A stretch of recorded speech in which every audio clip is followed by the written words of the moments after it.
In this lecture screencast, we're going to look at bond polarity and attractive forces. The synopsis for this screencast is basically we're going to look at the periodic trend of electronegativity and how that relates to CH bonds and what I'm going to call C-heteroatom bonds. A heteroatom is basically any other type of element other than carbon or hydrogen. So in organic chemistry, we're primarily focused on carbon-carbon bonds, carbon-H bonds, and carbon bonded to either oxygen, nitrogen, or halogens. We're going to look at some other types of bonds as the semester progresses as well, but basically we want to understand what is the polar nature of the chemical bond to carbon. And as a good rule of thumb, we can use electronegativity to determine that. And as we see, typically hydrocarbon molecules, again, those are consisting mainly of just carbon and hydrogen, are non-polar molecules. And electronegativity will tell us why that is. And as soon as we start introducing heteroatoms, such as nitrogen, oxygen, or halogens, we see that the molecule then gets polarity. And through that polarity, we can see differences in the bulk physical properties. So the melting points change, the boiling points change, solubility in nonpolar solvents change, miscibility in water changes as well. So on the molecular level, we're going to try to understand how a change in electronegativity between the two types of elements in a bond affects polarity and bulk physical properties. So the key concepts in learning outcomes. Upon completion of this lecture, you should be able to utilize the periodic trend of electronegativity to characterize the bond type as ionic or polar covalent between two atoms. Assign the partial positive or partial negative charges to atoms in a bond. Draw a bond dipole moment from the partial charges determined. Determine if the molecule has a net dipole moment. Assess whether or not the molecule would be polar or nonpolar. Define what is meant by a hydrogen bond. Determine if a molecule has either hydrogen bond donors or acceptors. So again, the big picture of this lesson is that when we use any sort of compound in society, that compound has properties that we desire, and the properties arise from the chemical bonding on the atomic scale. So let's go ahead and look at an abbreviated periodic table as shown below. So if you recall, groups run down, or they're the columns in the periodic table, and the periods run across, so they're horizontal if you want to think of it that way. So I've labeled what we really want to be concerned with are the groups, because that's where we can generalize the reactivity of that element type. So we have group 1 consisting of hydrogen, lithium, sodium, and potassium. And the numbers that you see in blue, those are the electronegativity numbers that we're going to use to basically give us an idea of the bond polarity. Group 2 is beryllium and magnesium, 3 is boron and aluminum, 4 is carbon and silicon, 5 is nitrogen and phosphorus, 6 is oxygen and sulfur, 7 are the halogens, and 8 are the noble gases. So if we look in the corner, we see electronegativity, and as I just mentioned, these numbers are the Pauling electronegativity numbers. So I have 3 different scenarios here. If the change in electronegativity, so delta En, change in electronegativity between the two elements in that bond falls within this range, so basically 0 to 0.5, the bond polarity, we can say that is a nonpolar covalent bond. So what is an example of that? I mentioned at the start of this screencast that hydrocarbons are non-polar molecules. So to be non-polar, basically the bonds also have to be non-polar. So hydrocarbons have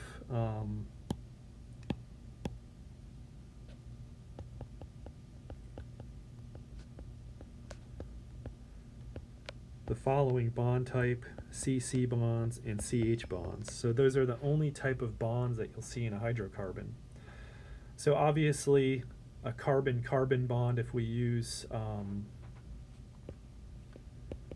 our equation here, if we take 2.5 minus 2.5, that gets us a delta En of 0. So that's obviously non-polar covalent.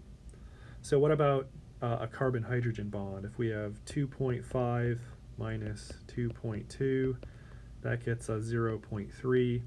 So that falls within this range here. So that's a non-polar. So both of these bonds are non-polar bonds. So that helps us rationalize why hydrocarbons are non-polar. And as we saw in the prior screencast, that the first couple series of the alkane hydrocarbons have low melting points and low boiling points because there's no really strong attractive forces between the molecules.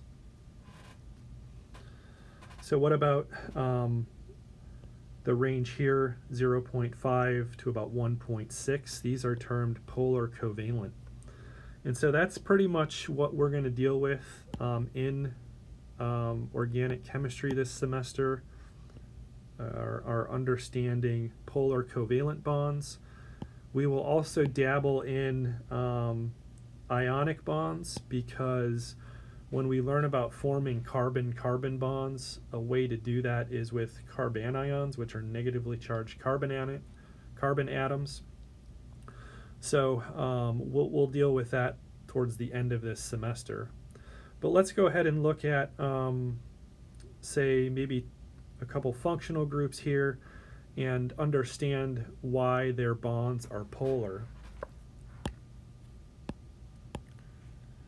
So let's say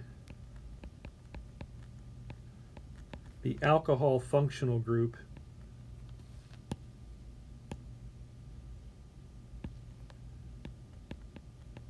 has that bonding arrangement, a carbon bonded to an oxygen.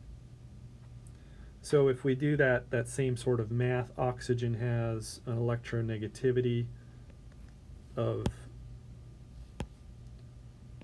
3.4, carbon is 2.5, so that gets us a change in electronegativity of 0.9, and we can see that falls in this range. So that bond is a polar covalent bond. And what we'll do on the next slide is we'll understand the direction of that polarity. So you can think of when a bond has polarity, it's a vector in a sense. So there's a positive and a negative end to that vector. So what about another type of functional group we're going to learn that's pretty common? Amines. Amines can have a carbon-nitrogen bond. So nitrogen is 3.0, carbon is 2.5. That gets us 0.5. And so that's sort of right on the cusp here, 0.5, 0.5. I would classify that as polar covalent. Another functional group that we're going to look at are alkyl halides.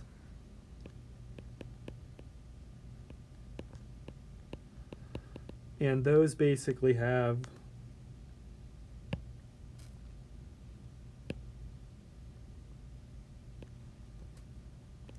so we'll pick fluorine, a CF bond. So if we take 4.0 minus 2.5, that gets us 1.5.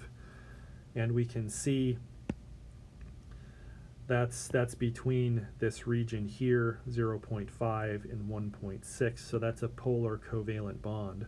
So these are three examples: alcohols, amines, alkyl halides that have polar bonds that are different from hydrocarbons. So in the next slide, we're going to look at some simple organic molecules where we compare nonpolar functional groups to increasing polar functional groups, and how changing that in the molecule will change the melting point and boiling point. Then we're going to want to understand or explain why that happens using the concept of attractive forces, which are basically due to dipole moments. So what I'd like to focus on in this slide here is a continuation of that thought process, where we're going to build some molecules of the type CH3X, where X will be hydrogen, carbon, nitrogen, oxygen, and fluorine. So we're going to present this in a tabular format and sort of build molecules according to the Lewis dot convention. So I would like to first, in our top row here, let's go ahead and put the X group that we're going to bond in terms of its element and valence electrons that are contributed from the Lewis dot structure.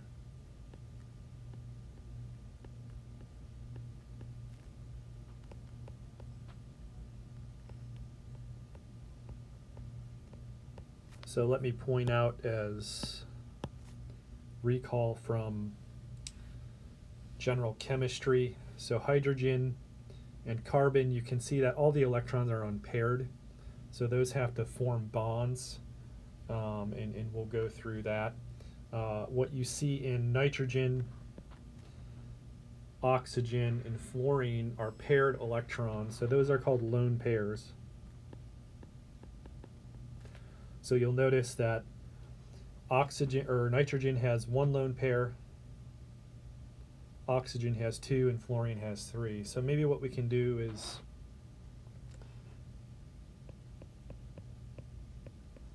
just recap what we know, the number of bonds each of these forms in general. So hydrogen 1, carbon 4, nitrogen 3, oxygen 2, halogen 1. So notice that decreases. So now we just saw, what about number of lone electron pairs? So lone pairs of electrons: 0, 0, 1, 2, 3. So those facts help us understand the rules of building molecules. So we'll talk about metacognition in the fact that when we propose a structure, the normal bonding pattern should be those. If we see an element in a molecule that doesn't have that normal bonding pattern, then that element is most likely going to be bearing a formal charge. And we'll talk about formal charges in another screencast, and typically how that also relates to the concept of resonance. So let's just continue on with this molecule building exercise. So in the leftmost column, what I'm going to do is put this group here, H3C dot. So that's a methyl group, and what we're going to do is just pair up that methyl group with an unpaired electron from each of those. So we can go H3C, then we'll form that bond. So what we're doing is we're taking this electron with that electron to form that bond. We're just building molecules here. We're going to do that across. Let's go back to H3C. Now I'm forming a bond between this electron, one of these unpaired electrons, Then the remaining unpaired ones, I just want to bond with hydrogen. So there's 3.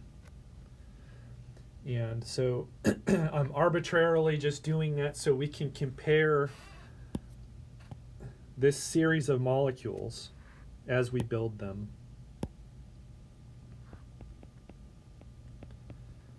So nitrogen has a lone pair, and there's 2 remaining unpaired electrons. We're just going to bond those to hydrogens.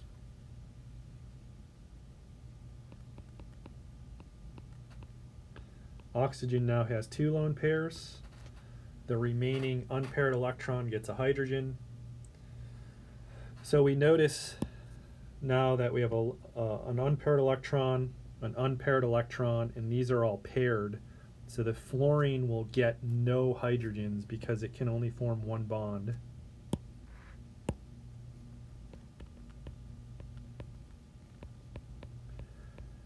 I'd like to point out another thing as well. Again, nitrogen, oxygen, fluorine.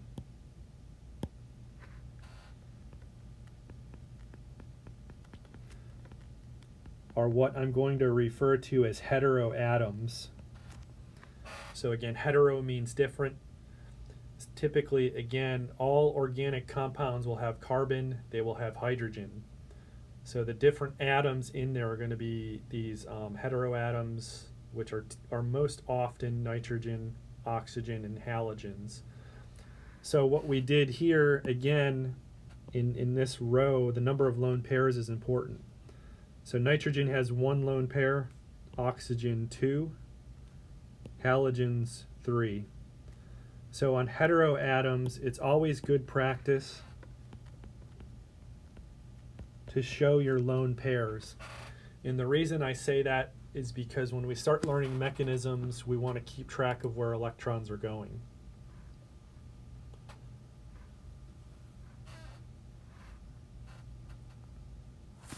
So let's vet out this table in the following sense. Let's go through and sort of name things.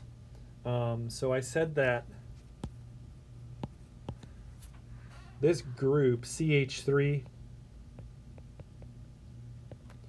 is usually referred to as a methyl group.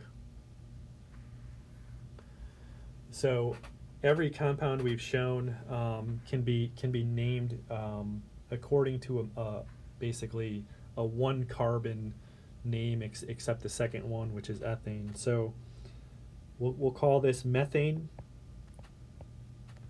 and this is CH4. Again, that's the molecular formula. This compound is actually called ethane.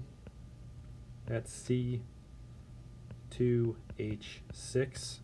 Again, the molecular formula gives you the types of elements and their proportions, but it does not tell you the connectivity. The next compound we can call methyl. So there's the methyl group, and then this is an amine, so we can call that methylamine. A-M-I-N-E, methylamine. The molecular formula is C. We have 5 hydrogens and 1 nitrogen. So when you're converting a structure into a molecular formula, it's typically C, then H, then any other heteroatoms are listed in alphabetical order. This can be called methyl alcohol.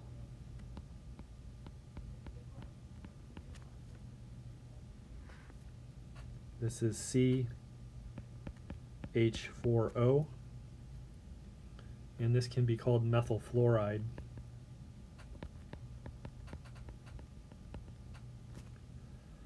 And this would be CH3F.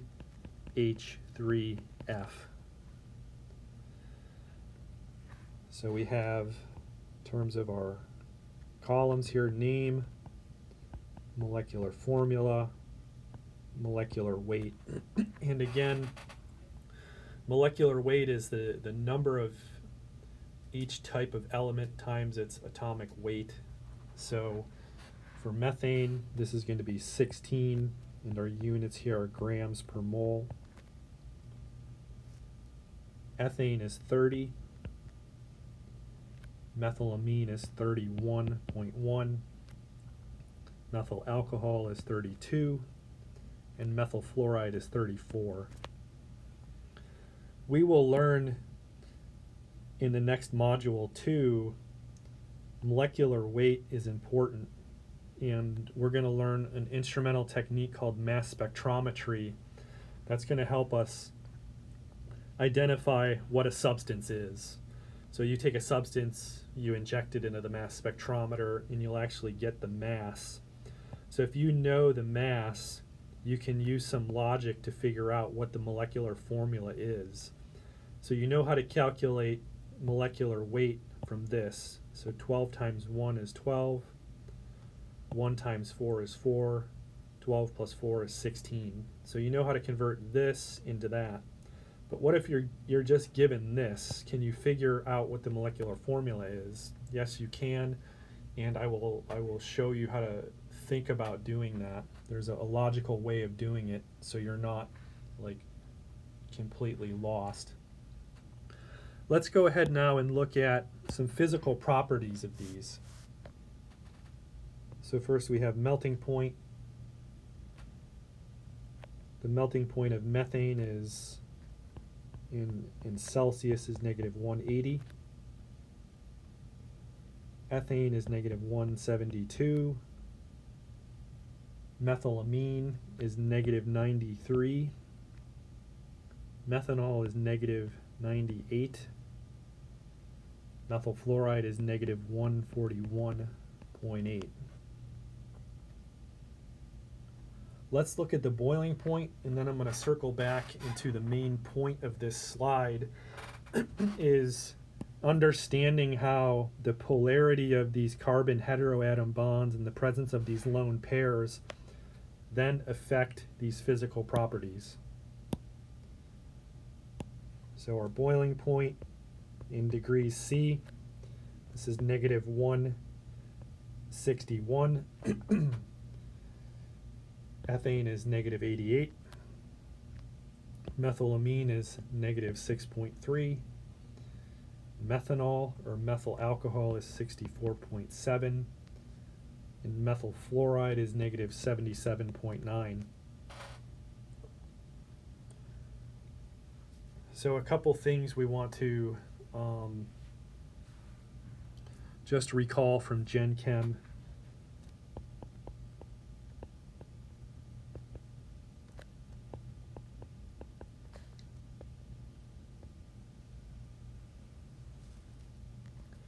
So on our temperature scale, if this is negative 273.15 degrees C, otherwise known as 0 Kelvin, that's absolute zero. That's the lowest temperature that can be achieved in the universe. And so there's no going below that in terms of Kelvin, but if we're going to the right, eventually we're going to hit 0 degrees C, and what's important about that at 0 degrees C, so we have a reference, ice melts and freezes. We go a little bit more, 25 degrees C is typically what we call room temperature. That's what humans are comfortable living at. If we go a little bit higher, again, we hit 100 degrees C. So water boils.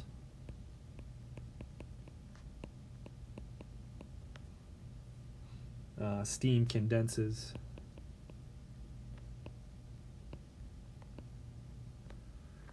So there is basically 4 points in a temperature scale. And so we can relate that back to these melting points in these boiling points. So let me make a demarcation here amongst these compounds. And that demarcation being the fact that now we're having one lone pair 2 lone pair, 3 lone pair. And it's evident in the melting and boiling points that the presence of the lone pair in these hydrogens on the heteroatom definitely affect the physical properties of these compounds.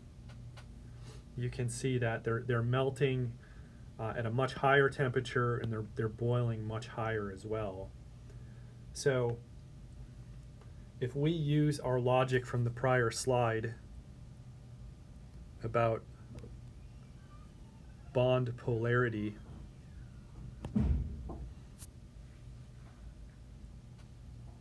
we can see that if we're looking at methylamine, there was a difference of about 0.5. So maybe I'll put in another delta electronegativity here, and we're going to look at that central carbon-nitrogen bond. That difference was about 0.5.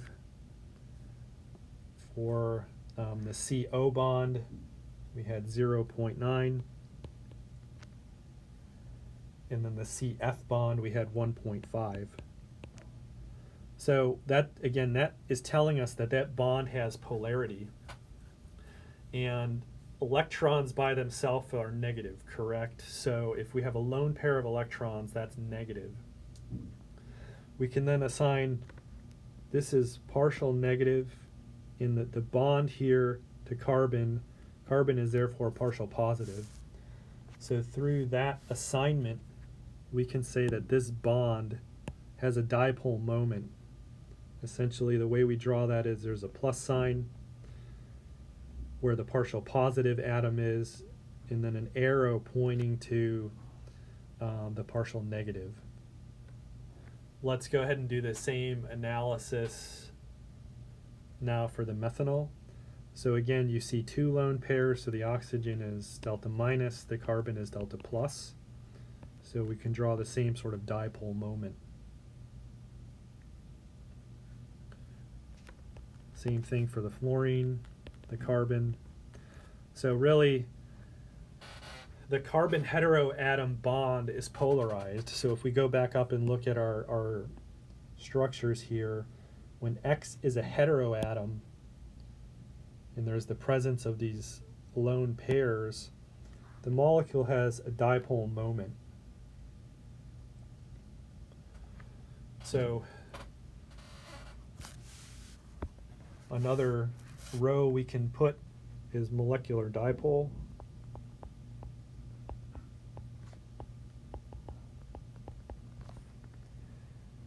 Again, the change in electronegativity for CH was minimal.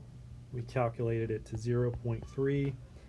So this has a dipole moment of 0.0. Obviously, there's no the change in electronegativity between carbon and carbon is 0. So that central bond has no dipole moment.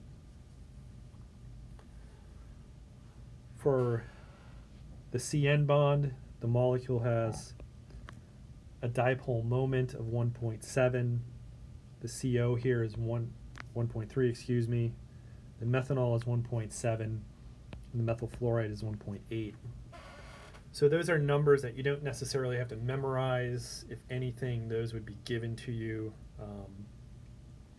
But you should be able to rationalize if you're given a bond between 2 elements using the concept of electronegativity from the periodic table to assign if the bond is polar or not. If it is polar, to be able to draw a dipole moment.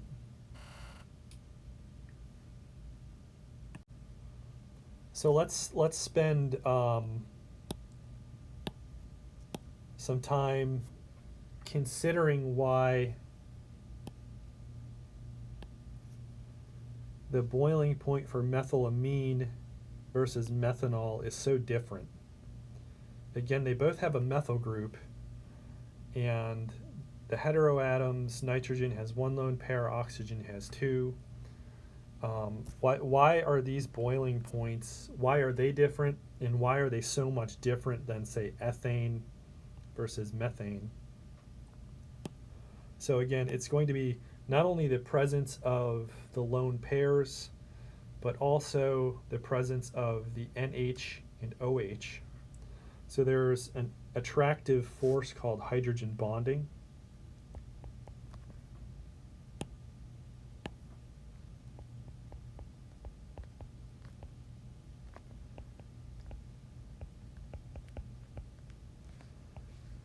So again, we said that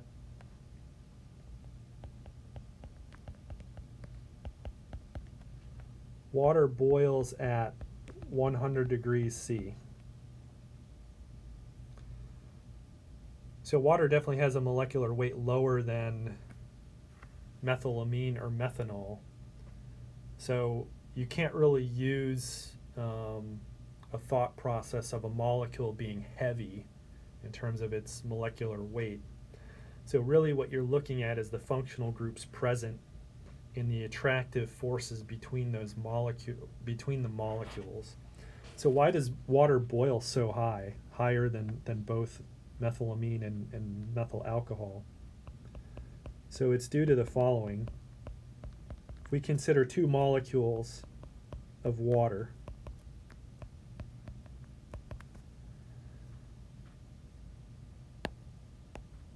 so the lone pair on oxygen, again, which is negative, is attracted to a hydrogen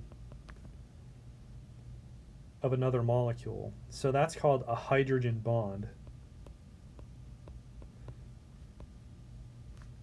Notice I didn't draw like a straight connected line. It's a dashed line. So hydrogen bonds are not fully covalent bonds. So it's, if you think of like what a bond actually means, we're running the gamut of polar covalent up to ionic, and the strengths of bonds between there is many. It's a spectrum. So a hydrogen bond is a very weak bond between two molecules. That's an attractive force.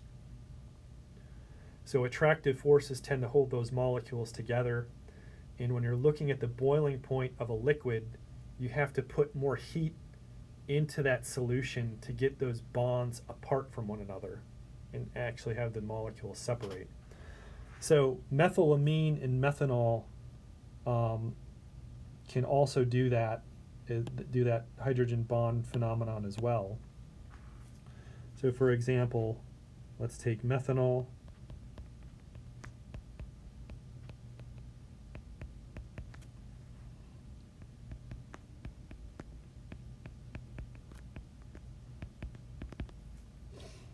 So let's draw our hydrogen bond. The oxygen's attracted to the hydrogen. And so basically, we can use terms to define these. So the molecule with the hydrogen is called a donor.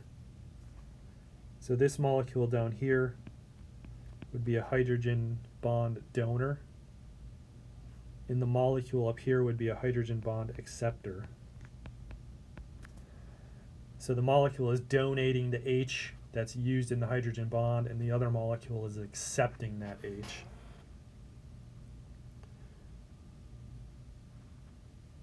So the attractive force of hydrogen bonding is one of the more stronger attractive forces that we will consider that directly affect physical properties in organic chemistry. As an example of attractive forces and their influence on physical properties, we'll look at another slide where we consider three molecules that have similar molecular weights, and we're going to examine the structures of these and look at the structural properties to understand why they have different melting points and boiling points. So in this slide, we're going to consider ethane, ethanol, and dimethyl ether and look at their melting and boiling points and try to explain why they're so vastly different. So one of the things that we're going to learn over the course of this semester are different functional groups, and we'll learn nomenclature of those functional groups. That's how we communicate the names of structure. Ethane ends in ANE, ethanol ends in OL, and dimethyl ether ends in ETHER. So we'll look briefly at these suffixes of these names. So ethanol, that belongs to the alkane functional group. Ethanol belongs to the alcohol functional group, and dimethyl ether belongs to the ether functional group. So what is the structure of ethane? CH3, CH3. What about ethanol? CH3, CH2OH. Dimethyl ether, CH3O, CH3. So let me point out, so an alkane is a hydrocarbon. We can see that in ethane. There's strictly carbons, strictly hydrogens. Ethanol, which is an alcohol, has an OH group. Dimethyl ether, again, that's an ether, that has a carbon-oxygen-carbon bond. So let's go ahead and plug in our lone pairs so we see them.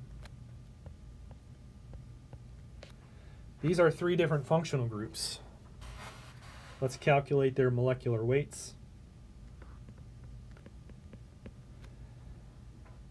So if we're doing molecular formula, this is C2H6, C2H6, and O, and this is C2H6O. So these two here, ethanol and dimethyl ether, are actually constitutional isomers.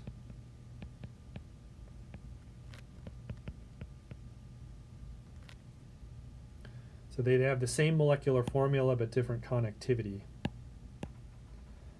So we can do molecular weight calculation, pretty straightforward. Again, we're taking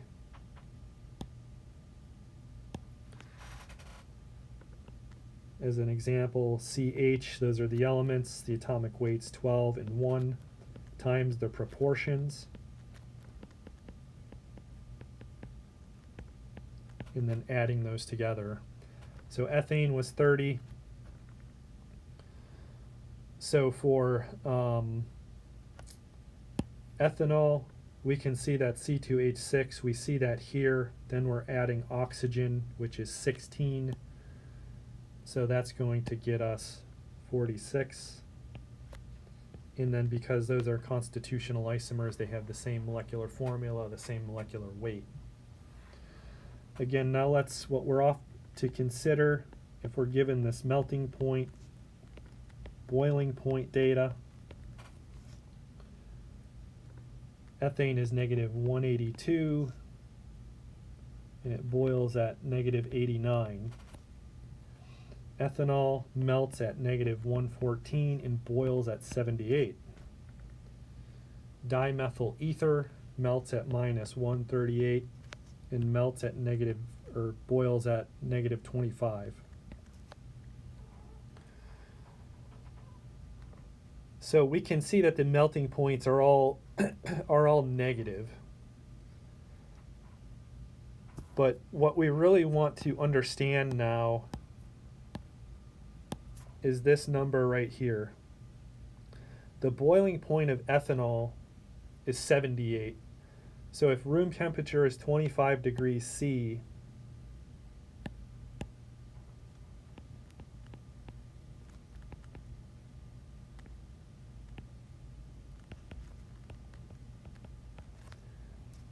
ethanol is a liquid at room temperature. if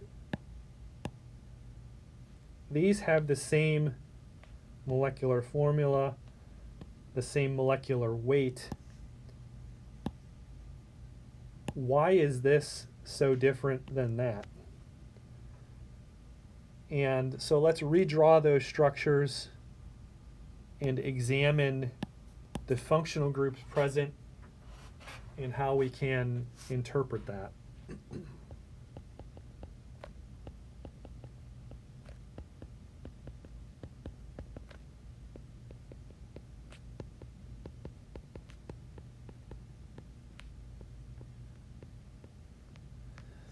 So here's ethanol and dimethyl ether. So let's put in the following. So we know that hydrogen bond donors and acceptors affect the physical properties.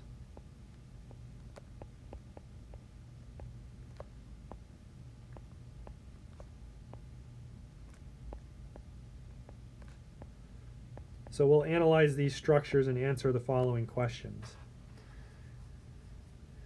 Is ethanol a hydrogen bond donor? Yes, it is. So we'll put a check mark. Again, why is that? It has an OH group. The hydrogen bonded to the oxygen can be donated to a hydrogen bond acceptor. This does not have, this oxygen here in dimethyl ether does not have any hydrogens bound to the oxygen. So this cannot be a donor.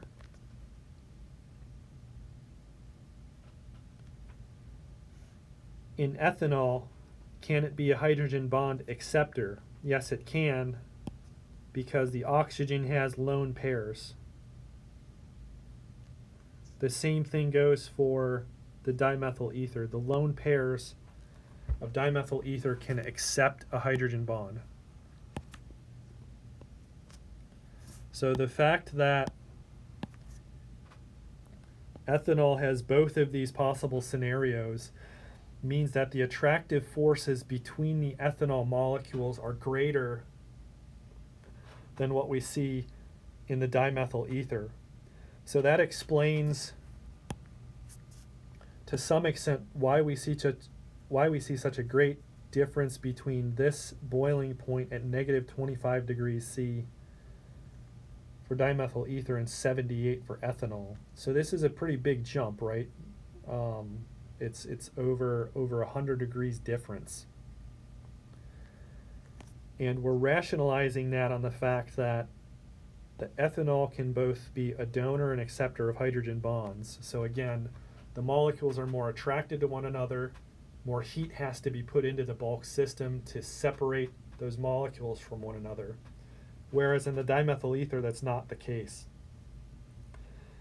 The molecules are not attracted to one another using hydrogen bond as an attractive force. So to wrap up this screencast, we basically looked at how an electronegativity affects bond polarity, how that then gives molecules dipole moments, how the presence of bond polarities in functional groups with OH and NH2 lead to hydrogen bond donor and acceptor, and how that affects physical properties of melting and boiling points.